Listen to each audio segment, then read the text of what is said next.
It's about to go down with Marc and Cathey, a live coaching show about dropping ideas.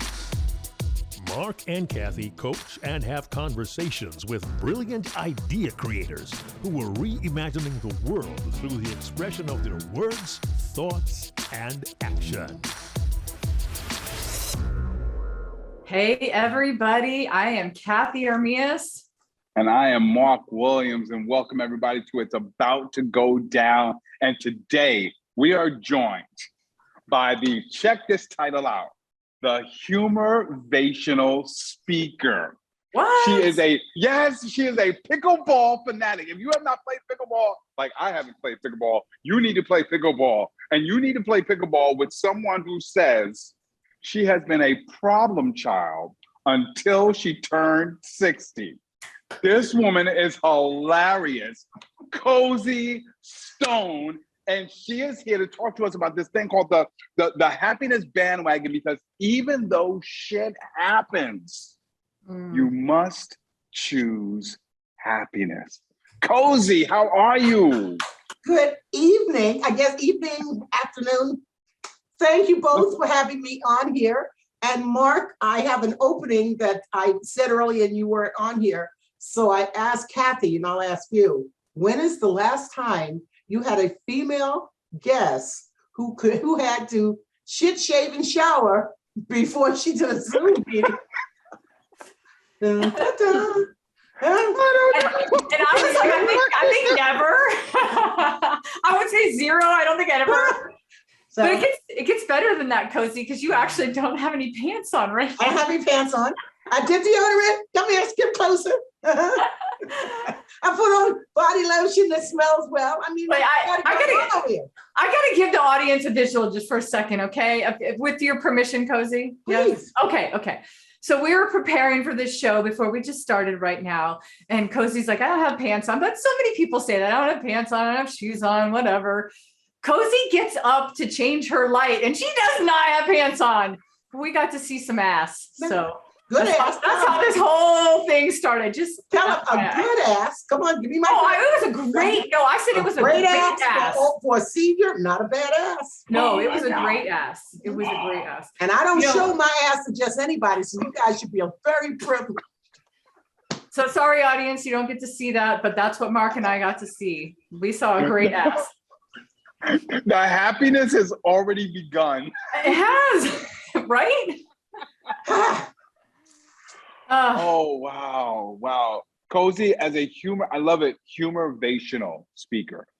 And clearly humor is so much a part of who you are and what you do. And by the way, I love that you said, if I'm not laughing with you, I'm laughing at you, right?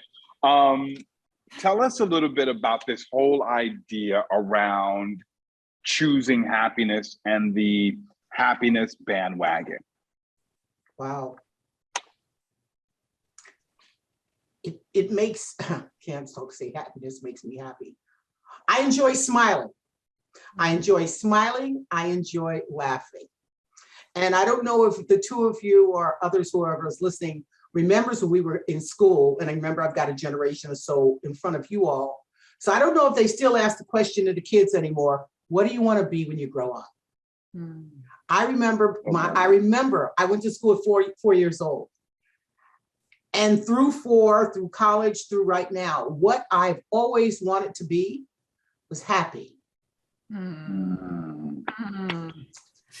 It's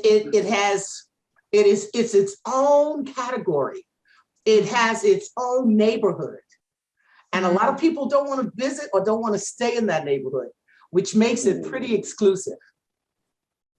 And the fact that somehow or another, I've been blessed with a sense of humor that even I don't understand sometimes, allows me to be a part of other people's happiness. You know, I remember growing up and always laughing or making other people laugh. I looked in my yearbook when I moved here in 2003 when life wasn't what I needed it to be. And I needed to give myself up. And I don't know why, but I went through my yearbook and read the autographs. And I kid you not, most of them is, You're funny. You made us laugh. You always mad. And I said, am I funny? I guess I am. You know, I started doing comedy 19 years ago in Los Angeles. And if I had taken myself serious, I would have started doing comedy probably from high school. But it never dawned on me to make the world laugh, if you will. I enjoyed making my friends laugh. It was just important that whomever or whatever company I was in. So it's a lifestyle. It's like going to the gym for me. Happiness is a lifestyle. There's a t-shirt for you, right? Yeah. Happiness is a lifestyle, can be a lifestyle, should be a lifestyle. And everything about life is what we make it. Yeah. And today, more than ever, it's a challenge. We know why, we see why. We're given and fed so much negativity. And I find people seem to love the negativity. They gripe about it, but they also entertain it. They partake in it, right? Yeah. Yeah. And then they bitch about it. Yeah. The easiest thing to pass along is the negative information. I noticed that. You're right. I noticed that people will complain about it, but yet the information that they're passing along is, did you hear about this? And it will. But look what's fed to us. Yeah. I'm also a person, before the pandemic, I had not watched the news, well, let's say since an election, because I don't want to get political. Does that put well? When I saw that, we know. When I saw that, and I knew it was going to happen. I knew it with a surety. I stopped watching the news. It was just bringing me down and making me sad. And then the conversations were so negative. And I said, okay, I have control of this. I have a remote that has 10,000 channels on it. Watch something else. Ooh, I love that. And so I did not watch, right? I didn't watch the news again until the pandemic. Well, I was stuck in here with the television, we weren't going anywhere. And then even then I said, can't do this on a daily basis. But I needed to be informed. First of all, I needed to know when the hell they're gonna let me out this house. That's why I watch. I need to get out. I need to go out. I'm tired of being in there. I'm a social butterfly. I need to put pants on and go outside.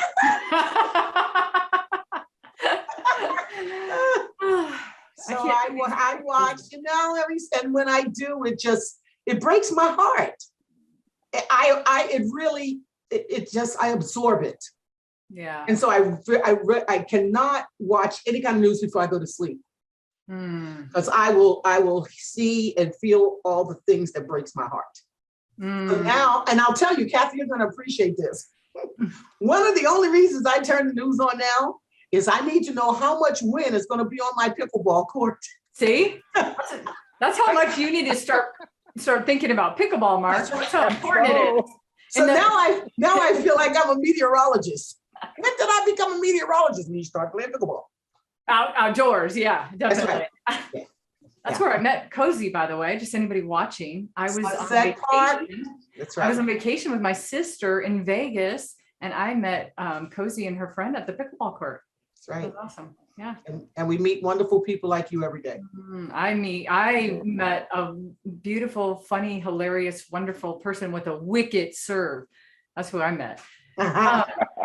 Cozy, I have a question for you. So let's frame this up for the audience, because our show, in our show, we kind of pull the curtains back a little bit and go, hey, this is how we talk to somebody about their ideas. So let's frame it up into the space of let's say you were giving a TED talk tomorrow.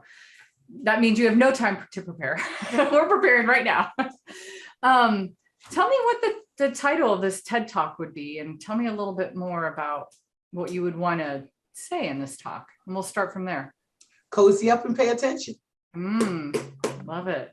The title pretty much speaks for itself, but along with people not necessarily, and whoever's listening, please don't say she's talking about you. It's one of those things, if the shoe fits, wear it. Otherwise, leave me the hell alone.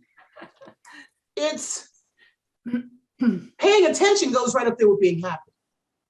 It's what you see. It really is. I mean, Maya Angelou has this statement, and it's true. If people tell you who you are, you should listen.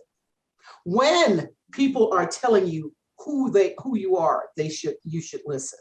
And I'm gonna segue for 1 minute and come back here.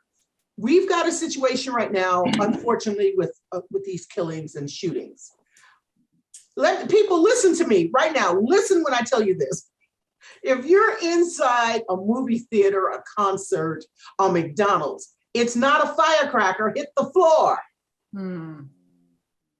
People who are doing this, we read about you. Pay attention. You're hearing something that sounds weird and odd in your environment. Assume it's a gun.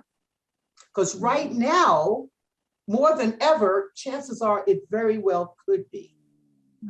So now to bring it back and not as a serious light, your friends, your job, all of your environment, everything we need to know pretty much is right here in our faces.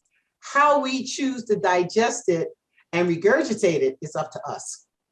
And we're very easy to say, oh, they don't mean that. Oh, that's not what it meant. I'll give you a cozyism. There's no benefit to doubt. Love that.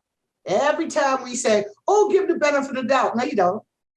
That is your intuition. That's your gut telling you, ooh, they don't mean that. No, they do. And you're not going to see that club when you turn your back and they take you out, but they were trying to tell you who they were. They were trying to say, this is who I am. This is what the situation is. And I don't know why human nature wants to act like it's not what it is. That's the part that gets me. It looks like a pig. It grunts like a pig. It snorts like a pig. Why the hell do you think it's a horse? And we so readily do that. It astounds me. It really does. Maybe, and Mark, you may appreciate this, the fact that I am a born and raised native trained New Yorker, and people hear and talk about New Yorkers all the time. New York makes you pay attention. New York, you will not get to work. You will not get to school. You won't get on that bus, that train. You won't get the cab. There's a lot of things you won't get in New York if you don't pay attention. What you will get is you will get robbed. You will get your bag snatched. All the things that used to be the way New York was advertised, that's because you weren't paying attention. I have a girlfriend that was just there over the weekend. I said to her as a joke, don't look up at the buildings. Right? Because when I lived, and I've been gone for quite a while now, I said, when I lived there, we used to say, look at that idiot. We know they're a visitor. Go snatch their bag. Go snatch their bag. Oh, they're looking up at the Empire State Building. You better snatch their bag. Go get their wallets. Men running around with their wallets and in their back pockets. I said, what the heck are they thinking? I watch people in New York City snatch wallets going inside jackets of people getting on and off the train. They're shoulder to shoulder. It boggled my mind to catch that. And now you're walking around with your phone in your back pocket. I don't understand that either because it hurts like hell. Your wallet in your back. Why would you put some of your most important items behind you? You're not Bruce Lee. You can't kick them. You don't have a back kick. You're not Usain Bolt, right? And unless you're Usain Bolt and can catch people. Yeah, that's right. Yeah. Why would you think? We can't control everything, but what about the things we can control?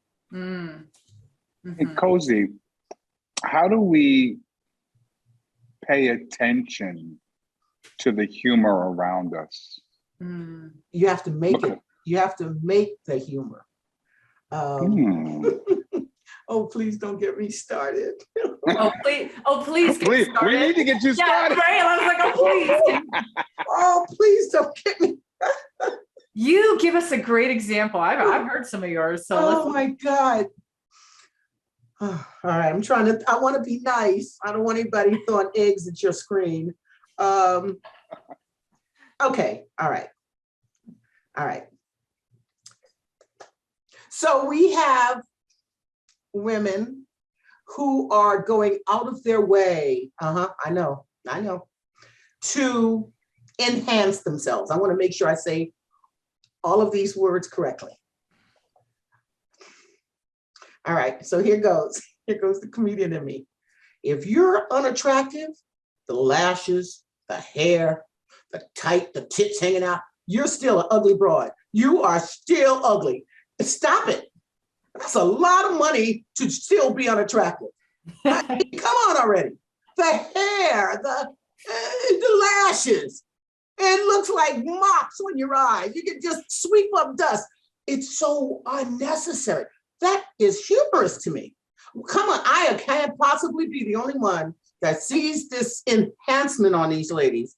Tell me that I'm the only one that wonders how these women wipe their asses with these nails. Come on. Tell me I'm the only one. I cannot, because as a human being, we all wipe our asses. And sometimes we got to get a little point in there.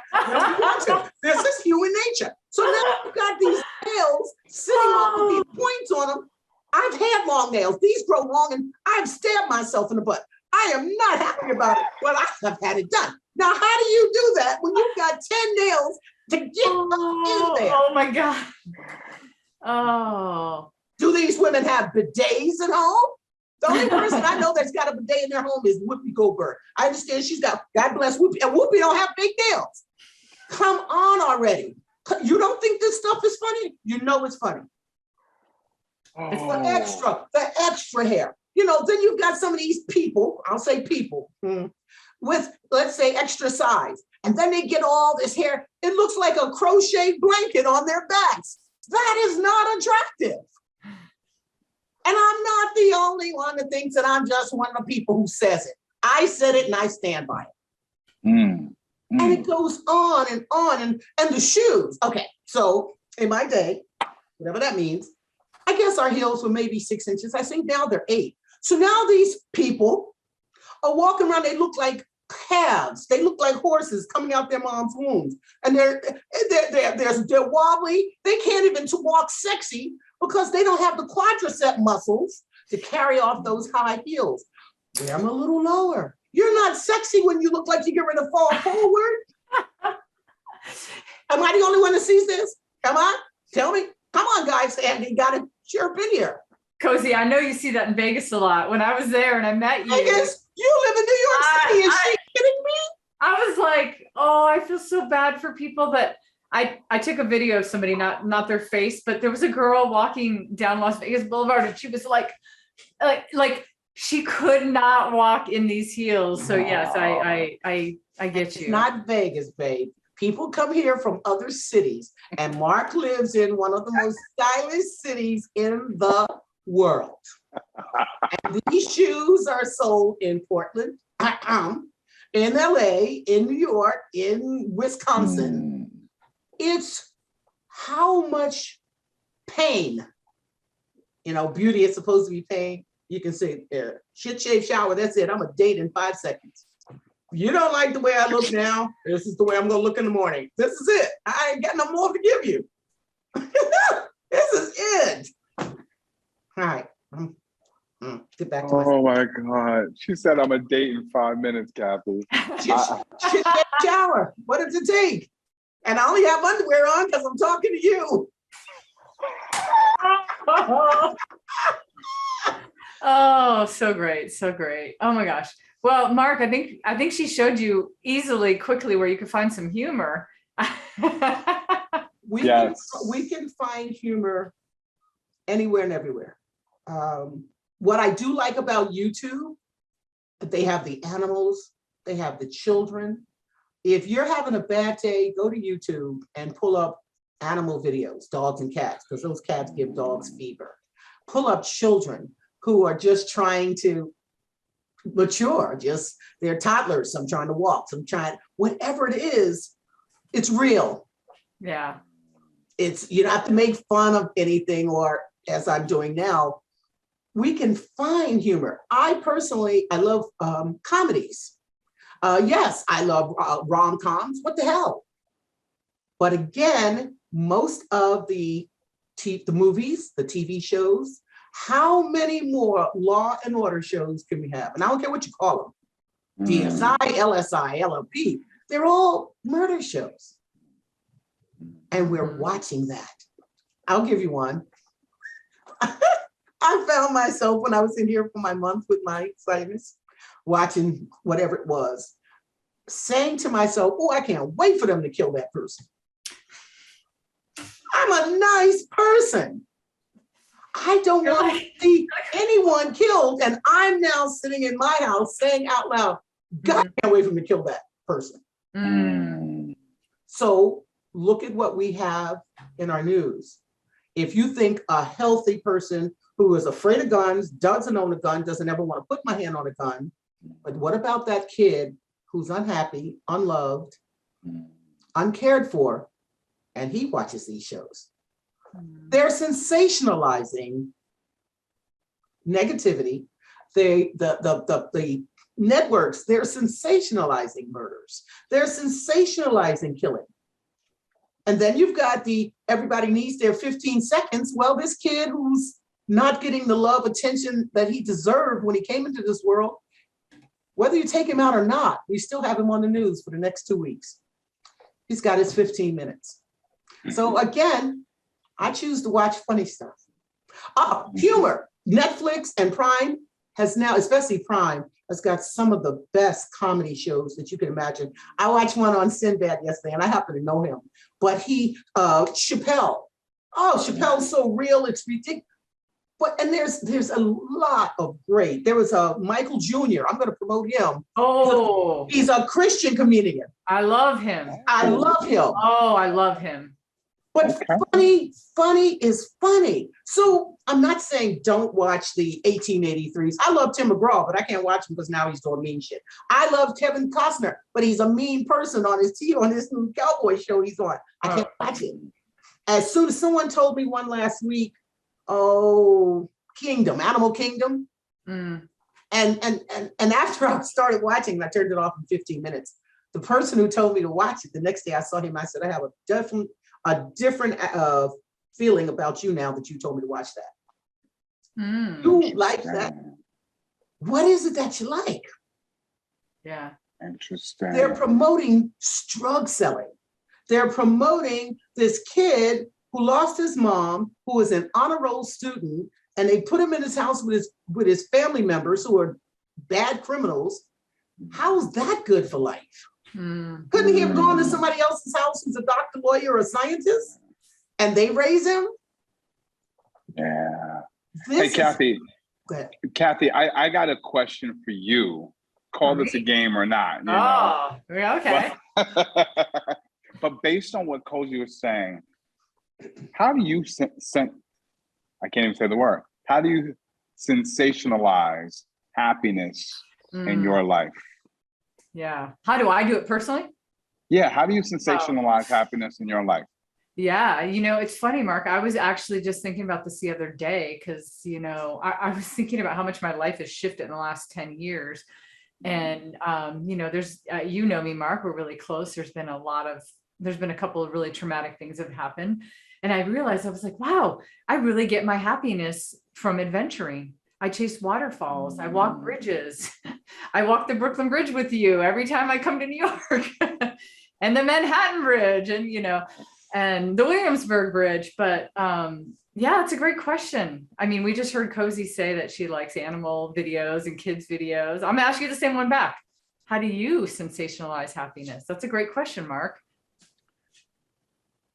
I discovered, Cozy, you mentioned YouTube, and I think that's become my source because I like to type into the search bar, stand-up comedy. Yeah. And I love watching, not even sometimes one individual, but compilations of just different people telling jokes. And sometimes I'm just washing the dishes and I will put my AirPods in and listen to jokes. Yeah. And I asked that question because, Cozy, you're so right in terms of how we tend to, as a society, sensationalize negativity. And as you talk about choosing happiness, and as you talk about finding happiness and being very proactive about it, right? Not just waiting for something happy to happen, not just waiting for something funny to happen, but finding the humor. And I like what you said, as raw and as so funny as you are, you said, you don't have to make fun of people to for happiness. You can find happiness in so many different ways.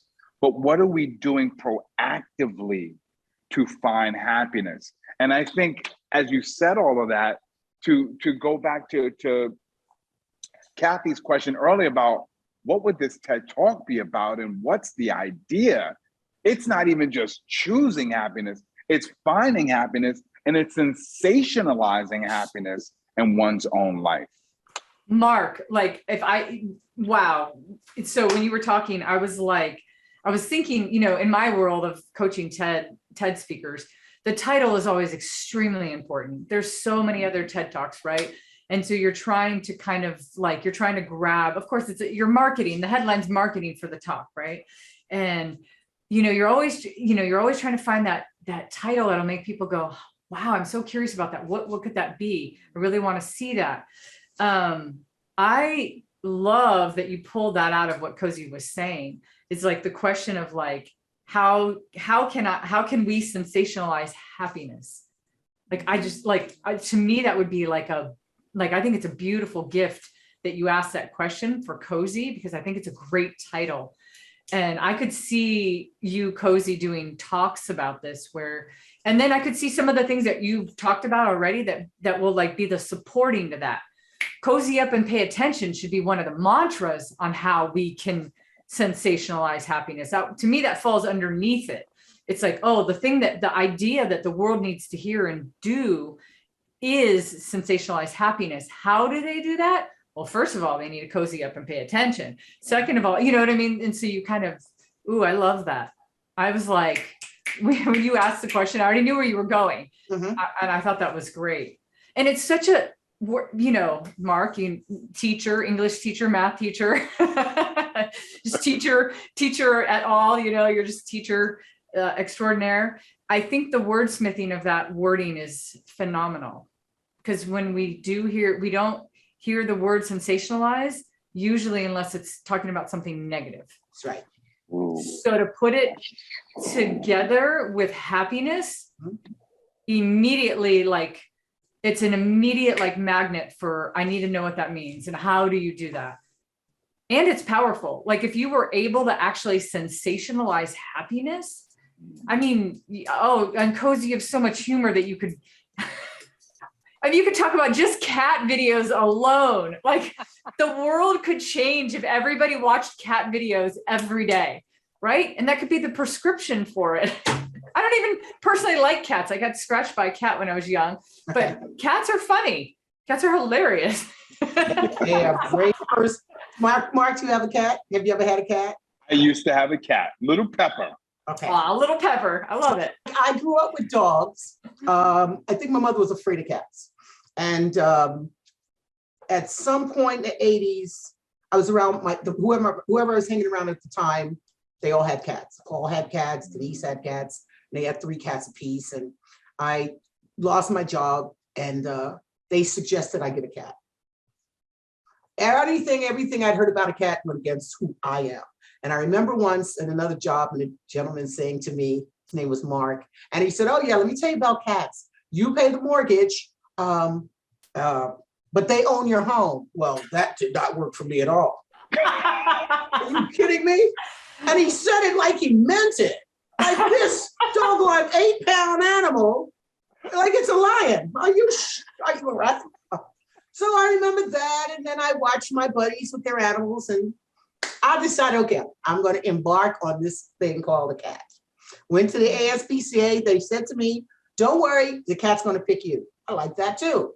You go to the cages, and this little thing came up to me, and said, okay. I also loved them because I didn't know at the time they're called tuxedo cats, black and whites. The black and white cats, they're called tuxedo cats. So I love Tweety Bird, and the cat looked like Sylvester. Yeah, there's no accounting for what goes in here. I swear to God. Okay, so he looks like Tweety Bird. I had a 4-post bed and I had Tweety Birds in every post, right? All everywhere, Tweety Birds all over my house, slippers, lamps, whatever. And now I bring home this Tweety Bird. Well, he was a kitten, and so I really wasn't sure what I was supposed to do. And I would lay in bed because at the time I was just trying to get myself back together. And I would take this, anybody who's got a cat is saying she's retarded. I'd take this, gotta stop saying that word. I would take this cat and throw him in the air. I'm kidding you. I just lay there and this little paws would do this. And well, I later came to find out cats need to be held on all 4 paws for their own stability. You can't just, if you hold a cat, you need to hold them by their paws, by their back paws. And I'm just throwing this cat up and for half an hour. I mean, days I throw this cat up. It's my entertainment. He's like a ball of fur. Came a day, I'm sitting on the floor, feet out, leaning against the couch. And this cat, I saw it. I respected it. I paid attention. This cat came up my legs with all the intention in the world. And he looked me in my face. And if he could have spoke, he said, enough. Don't you throw me in the air one more time, lady. I'm tired of this. And I heard it. I heard it. I respected it. And I fell in love with cats. I fell foolishly in love with their brain and their earning their respect. That's what I do. This cat earned my respect. Okay, so now he's no longer a kid. He's getting bigger. He can jump on more things and that kind. So now he's on my counter. Oh, no. Oh, we cannot have that. I'm a very clean person. Then I come home and my garbage is, oh, wait. And I used to say to him, we will not have an alley cat in here. You can stay, but you cannot be an alley cat. So then I found out about they don't like water. You get the spray bottle. So I sprayed. And then they do their eyes like this when they know they're caught. Well, if you know you're caught, get down. So I'm going to tell you this, whoever's listening, I did not harm the cat. I asked my vet, I said, can you train cats? And here's what she said. She said, Cozy, nothing likes pain. Okay, I understood what she meant. She didn't tell me to put them in boiling water, but I got it. So let me tell you what I did, folks. Like it or not, it worked. At the time, I had the acrylic nails. I'm a bodybuilder. I got muscle legs. I would put this cat between my legs and hold his face, just his face, and I'd pluck his nose. Like dogs, it's sensitive. I just pluck his nose. Not hurtful. I wasn't causing myself a bed bill. And then when I'd done, I just opened my legs and after a while, all I had to do was this. That cat did nothing. My garbage when I came home. He never touched any of my Tweety Birds. So I think my Tweety Birds were teasing him when never did he ever knock over a Tweety Bird. I never got that. Didn't get on my counters anymore. That cat did what I wanted him to do. I changed him to jump up in my chest. When it was time to go to sleep, I call his name. He come to bed. I do this. He get in my chest. We kiss. I do this, and he lay on my feet. I said, you have one job in this house, is to keep my feet warm. Don't tell me, people, you can't train a cat. I trained 3 of them. Oh my God, that's hilarious. Wow. Pay attention. So if you believe, those of you out there believe, oh, I can't get my cat to do that, you're right. And that's why your kid is still pissing on your floor. Not only is the cat pissing on your floor, oh, it's your 6-year-old, because you said you couldn't. Yeah. How did I go there? That's what I was thinking. I know. So your face. Oh. That's the humor. That's Well, the and I humor. love when people say what can't be done. It can't be because you believe it. It's all about our belief system, isn't it? Ooh. Actually, can I ask you a follow-up question? Please. And what can't be laughed at? Oh, you can't laugh at sick people. You can't laugh at those who can't help themselves. You cannot laugh at people whose situations they at that time have no control over. You can't laugh at people who've lost loved ones, there's a lot you cannot laugh at, but you can still make humor out of it. That's different. My mother passed away. I was in New York at the Hilton on 42nd Street. She was sick. I knew she went to the hospital the day before. And I went downstairs. We didn't have cell phones then, to make a phone call, find out how my mom was doing. My brother told me mommy died. I screamed all the way up the steps, and everybody in Grand Central got to hear my mother died. Now, it wasn't that day, but after a while, I said, my mother knew to pass away while I was in New York, so I didn't wake up all of Los Angeles. Isn't that funny? Yeah. So like you can find humor in the most dire of situations. And I believe that. I never told her I was coming home, ever. And the one time I went home on a business trip and I told her I was coming home, she passed because she knew I would take care of her. So I made fun of, she said, oh Lord, she'll never make the plane. We were like this. She'll never make the plane ride. And everybody in Los Angeles. So I woke up everybody in Grand Central Station. And that's saying something, right? Yeah. Oh yeah. Oh, yeah. I can't imagine me being there waiting to pay for your hotel room and a woman comes up out of the abyss almost and screams, my mother died. Yeah. So we know what we can't laugh at. And it's called respecting others. Yeah. Right? Because that word respect is always needs to be included in our daily conversation. I can laugh at people, but I'm not going to walk up to someone and say, do you know how stupid you look with those there eyelashes for? Unless now I do say that to people I know. I do. I said, do you think you look better with those eyelashes? Could you have gotten a lighter pair? This is why everybody needs to be friends with Cozy, right? Oh, we need a friend to tell us how ridiculous we look, Cozy's going to tell you. Cozy, I love something that you just said that I really want to put a point on really quick. Humor and respect. I never hear those things together. And I just want to put a point on that. I love that because humor should be respectful. And that's like, wow, you did it in an instant from the minute Mark asked you what isn't funny. Oh, you didn't take a second. And everything you said was true. And I felt it because I felt you're so funny and I feel like you laugh at everything, but you were so quick to show how much respect you have in your humor, I have respect for others. If I want it, I have to give it. Yeah. I can't ask for anything that I'm not willing to give back. And it doesn't matter if you don't, if you do not and don't know how or have the wherewithal, I just separate you from me because I have that much respect for myself. And I'm not going to knock what you don't have. I'm just going to get you away from me. You probably take jokes really well then too, right? Because if you're willing to dish out jokes at other people, you're probably very willing to take those same things back. Yeah. Can you imagine someone asking me, do I like my own hairstyle? Lady, do you like your hairstyle? Oh no. Oh no. My mommy made me do this. Are you kidding me? What's with the hair, right? You probably get lots of questions, right? No, I get lots of compliments. Yeah. See, I wore this hairstyle from 1980 to 1990. No one except me and Mr. T had a mohawk. Now, it's true.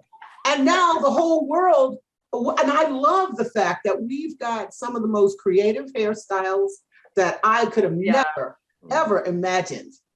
And it took me a while to say, and then I say, you know what? It's creative. I think some may not be as flattering as some people think they are, but I still appreciate, I still appreciate the creativity. Yeah. Yeah. The things that I would never do, but I don't care because it's not about me. And I can't be a person with my own look and not appreciate someone else. Yeah. I remember that reminded me really quick when you said Mr. T. I was remembering when Grace Jones had her haircut and it was so bold and it was so great because then once you had the personality mixed with it, you were like, oh yeah, that's a haircut for her. I can't imagine any other hair on her now. I had a hairstyle that short, the 70s. And people, and I didn't know who she was. And people would say to me all the time, oh, Grace Jones, well, I don't like being compared to anybody. And I mean it. So I went to the the record store, Records, on Broadway, and the whole window was filled with this person, Grace Jones. Well, first of all, I didn't look anything like Grace Jones. So what they were saying, and nothing disrespect, it was the hairstyle. You just don't, yeah. It was the hairstyle, it was the boldness of it, right? Yeah. And then I got to understand, and I went to the garage once and I got to see her, and she is all of that. She is her own personality. Yeah, exactly. We are unique. Yeah. And especially when Black women were still wearing perms at the time. I wore braids when women were still wearing perms, and then I shaved it all off. Then I grew a little bit back. Then I went to twist. Then I went back to bald. So this is pretty much the first time I'm in with so I like now that with the mohawk, I'm not gawked at. Kids look, now little children in carriages, they will gawk. They will stare. They will stare. They really will. But I'd say anybody over 4 or 5, it's just another different, but they are complimentary. Kids are complimentary, parents, people will come over and you know, it's nice, but at the end of the day, I love my hairstyle. It's awesome. I do. And this is half of it. This, you guys don't even know, it comes up more. So when I met you, Cozy, you had a hat on. And so I didn't even know. And then when I saw pictures of you, I was like, oh my God, I wonder if she cut her hair, because her hair is awesome. You didn't, it was just under a hat. That was a cool surprise from getting to know you first and then to see your haircut. You definitely live up to your haircut. Oh, you totally do. Hey, okay, really quick, Mark, to bring us back. I love this too. This is like such a great example of when we actually have conversations with people about their talks and their ideas. And then we start talking about cat videos and Mr. T and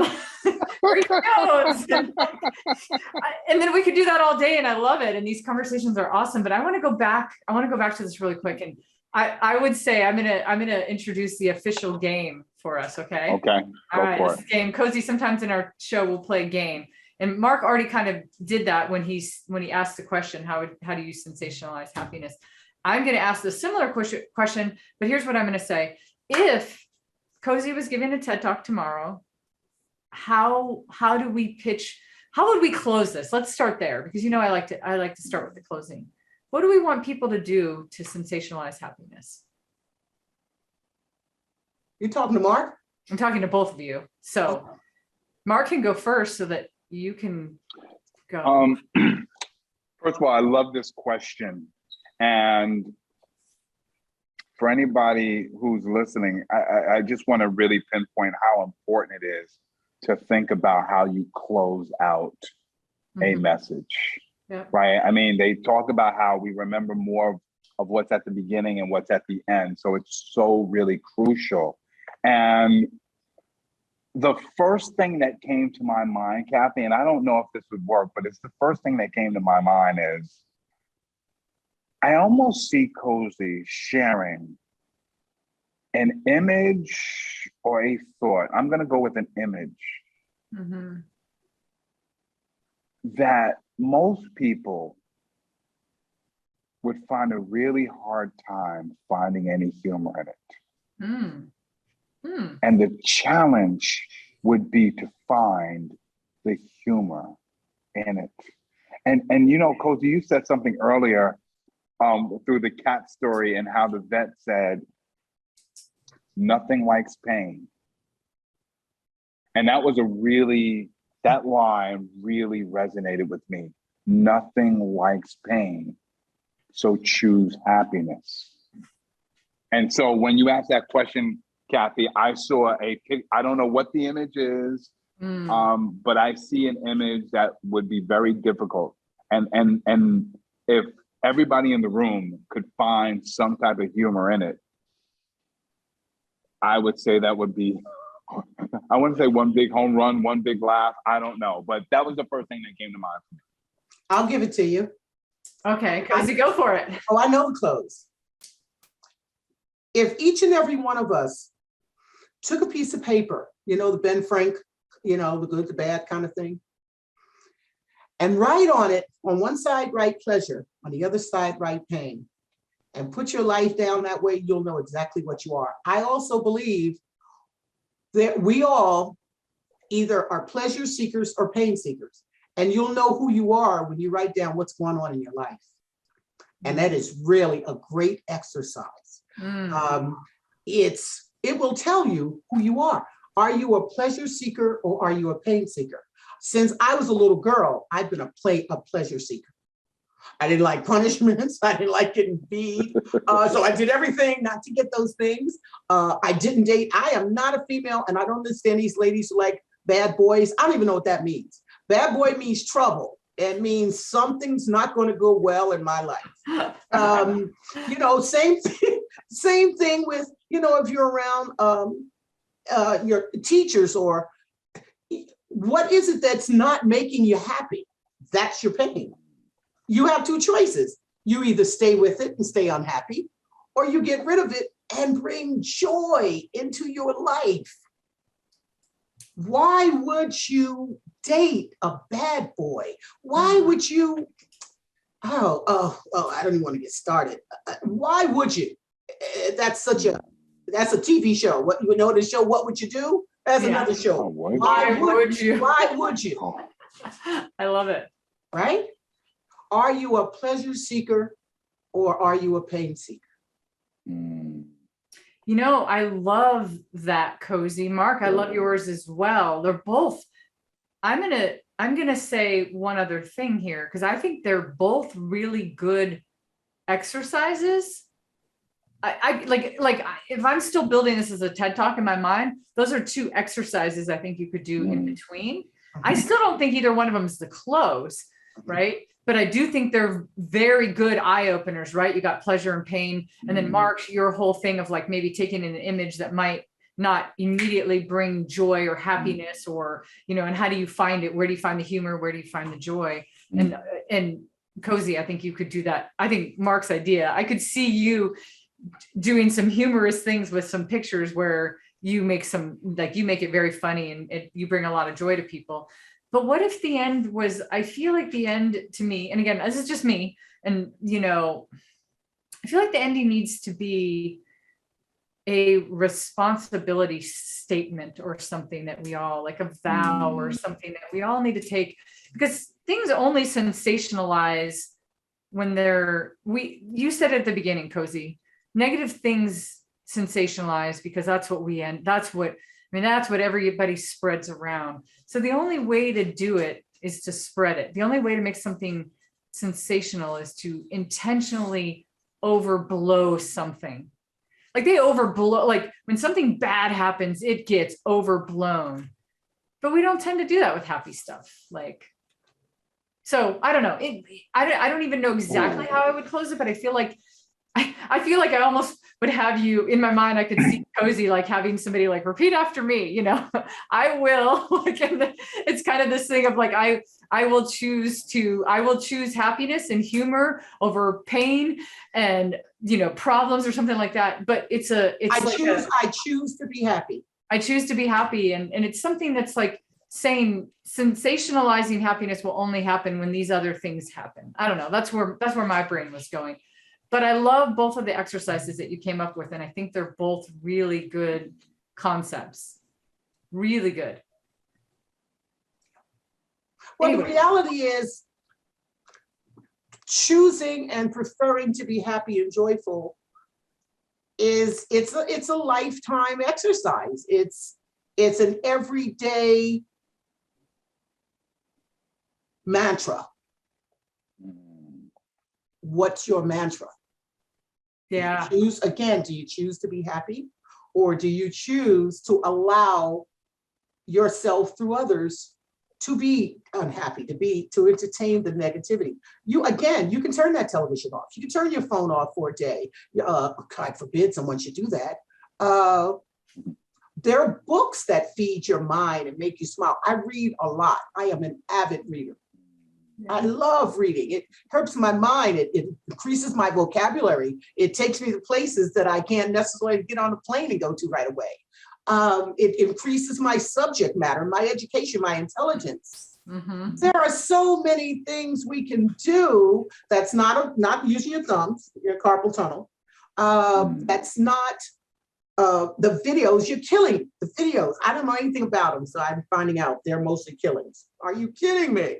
Mm-hmm. So we've got, what, 5, 6-year-olds sitting in front of their TV with this little thing, and the father's sitting on their mother's next to them or whoever, and you're killing things.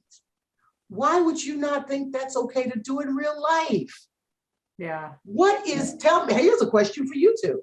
What doesn't promote negativity and killing right now? I'll give you an answer. Pickleball. That's a great answer. I thought it was like a really good answer. Pickleball. No, Wow. You know, Cathey, I got to tell you, you just reminded me because I think you're so right. The 2 ideas that Cozy and I talked about are definitely great activities. And you said, like a phrase, and then Cozy, you were adding on to that, and I could not help but to think of an old episode of The Honeymooners. Oh my gosh. When Ralph was trying to get over being angry, and I forgot who he went to see, and they said, anytime you want to feel happy, just say pins and needles, needles and pins. A happy man is a man that grins. And that was the ongoing joke throughout the episode. Because he couldn't even say it and really be happy. Right. And I don't know, I don't profess that there's a mantra that you would have people share, but I hear what Cathey is saying. Like, what's that thing when people walk away, or when you walk off the stage, you walk off of that red dot, and there's a couple of other speakers afterwards, and people are trying to remember it. It's like, what's that last thing, that actionable thing that people will walk away with and keep saying? Go ahead, Cozy. Pay attention. Pay attention. Pay attention. You can't get away from not paying attention. You may not want to do it, but your life will be easier and breezier if you do. Stop assuming otherwise. Pay attention. You see that train coming. Don't jump in the front of it. Wait for the doors to open and enter accordingly. Right? When you're blow drying, definitely don't do it in a bathtub, right? Like, that's not a good. No, Cozy, I love the paying attention. Again, another really brilliant thing that you wouldn't normally. So simple, and you wouldn't normally just naturally attribute happiness to that. Yeah, that's just not we've got all the commercials and our Americans right now that are unhealthy and overweight, and come on, people. But as long as the commercials are telling you to buy McDonald's and Taco Bell and whatever is out there, when is the last time you saw a commercial for kale or broccoli? Tell me so I can watch that channel. Right? Because even if they've got it on a cooking show, they're frying it. Yeah. Where are the commercials for the foods that feed our soul? Yeah. But the commercials that give us diabetes and high blood pressure and high cholesterol and heart attacks, they're on every 5 seconds. You know, I would add to what you said, though, and this overarching theme that I keep hearing, though, is if we look hard enough, we'll find the humor. Yeah. And when you said pay attention, I wrote down in my notes, pay attention to the happiness. Oh. All right. I like that. Yeah. That's what you inspired me to write down, Cozy. And that's what I would walk away thinking, pay attention to the happiness, to that person who's, to give that image that you gave earlier, who's standing by the track, pay attention to happiness. Cathey, I always tell the story of a former student who walked over to the bridge. Mm-hmm. Yeah. And he ended up not jumping. And I believe in that moment, somehow his brain fast forwarded to this conversation today because he heard from Cozy's mind to his ears, pay attention to the happiness. Yeah. Oof. Yeah. If there is an alternative. There is. And the alternative, again, are you a pain seeker or are you a pleasure seeker? A pleasure seeker. I do. I like that a lot. And I'm telling you, you too, you write down what's going on in your life, the people in it. And, this one is always giving me grief, or this one's late all the time, or this one doesn't keep their word. When I'm in the school talking to the kids, I say, pay attention to your friends who more often than not are trying to get you to do something that you know in your heart and in your mind is wrong. You know it's wrong to steal from that store. You know it's wrong to go hit and bully that kid. You know it's wrong. Don't do it. That requires strength of character, people. It's okay to be an individual. And I am definitely an individual. Oh, yeah. Oh, yeah. Oh, yeah. You can draw me a line and I probably can't follow it. I'm just not that. I'm just not. And at the same time, my goal is to do good, be good, and to give good. And it's so easy for me. And again, the more mature I get, the more I just say, God bless that person. I've loved them, I've enjoyed them, but right now they are not bringing me joy. I have to go my separate way and love them at the same time. Have no aspersions or anything against them. Just recognize we're just in different places at different times. And as females, we really have to do that.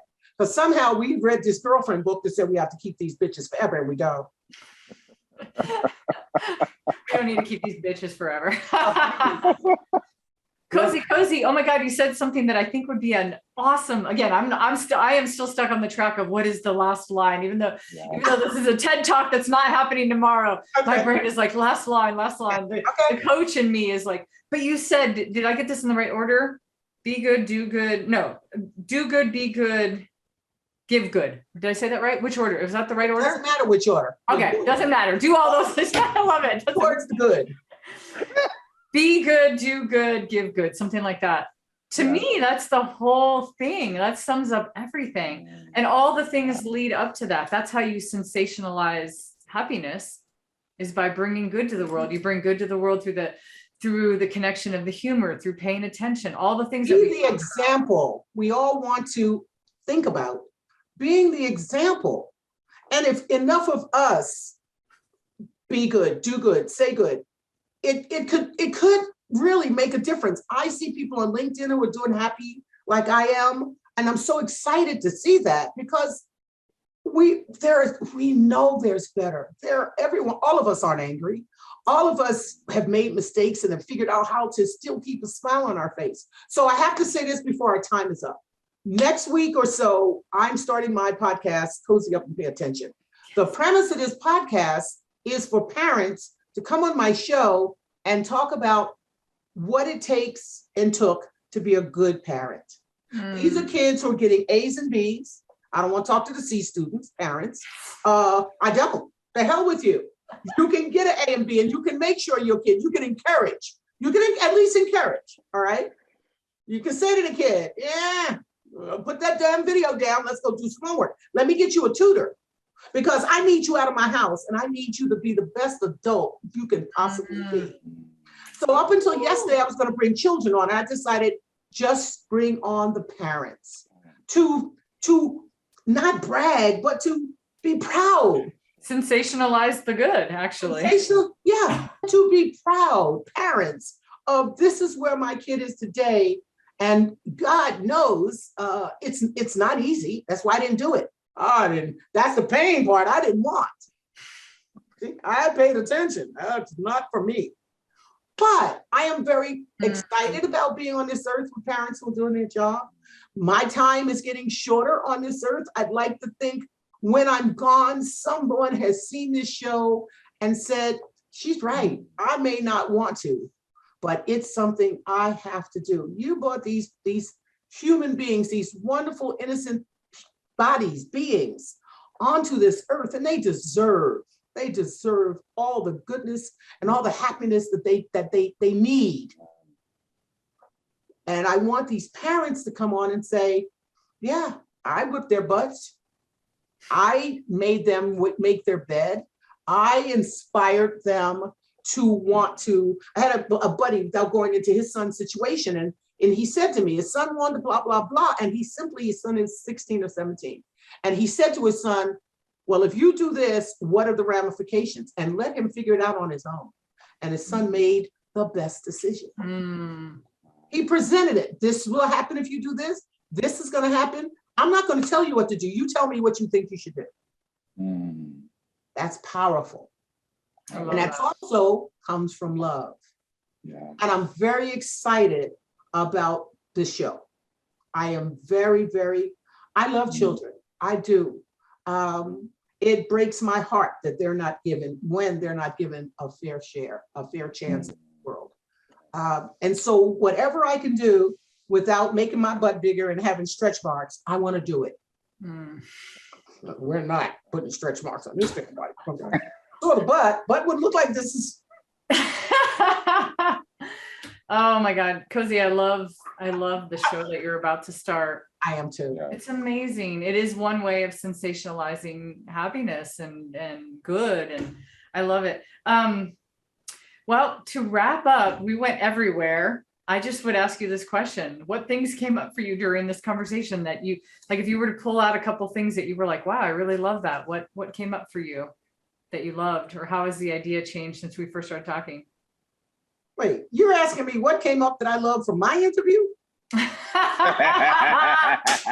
like the whole damn thing. Am I missing? No, like concepts and stuff that we talked about. Okay, we're gonna do a review. Yep, we're gonna do a review. Here's what I admire about me, very humbly. My program is the same every day and every way. Be happy and pay attention. And make others happy and pay attention to helping others become happy. I've got a theme, and my theme is happy. My theme is happy, my theme is joy, and my theme is caring for others. I think that's as simple as life can be. Otherwise, you're making it convoluted, and you're not going to make my life convoluted, Miss Cathey. I love it. I love it. I love it. Great answer. Great answer. No, I love it. Cozy, if people want to find out about you, especially your new and upcoming podcast and where to hear it, where should they go? Well, they can go to Facebook, Cozy Stone at Facebook. They can go to Cozy Up and Pay Attention, ask me a question or keep in touch. He's going to start advertising the show, I think any day now. I need to send him an MP4 on my 1-minute video that I love. I had a lady do it for me. She did a fabulous job. She took 50 years and condensed it to 1 minute and 17 seconds. Wow. Did a fabulous job. Those would be Facebook. I don't know how to get on Instagram, so don't send anything there. They just kicked me off of Twitter. I have no idea why. I sent them I did. You're permanently off Twitter. I said, I don't even know why. I said, I'm a senior. I don't even know this posting stuff. So can you just at least tell me why? At this point, I don't give a hoot. Okay, Cozy's not on Twitter. Noted. Yeah, I don't know why. Big in blue letters. You are okay. I don't know how to use you anyway, right? All right, so we can find Cozy Stone. As far as I know, you're really the only Cozy Stone that comes up, right? I remember searching for you when I first met you. So find Cozy on Facebook. If any of you all out there want to talk to Marc and I, you can find us on it'sabouttogodownshow.com. If you know somebody that should be on our show and be talking about their ideas, please reach out to us. Cozy, you are fantastic. I love this idea of sensationalizing happiness, paying attention. Cozy up and pay attention. Come on, y'all. Cozy up and pay attention. And find the happy, find the humor, and choose it. Love it. I love it. And I'm going to end it. I'm going to try it on for size here. Ready? I'm going to end the show with this, right? Do good, be good, and give good. Until next time, it's about to go down.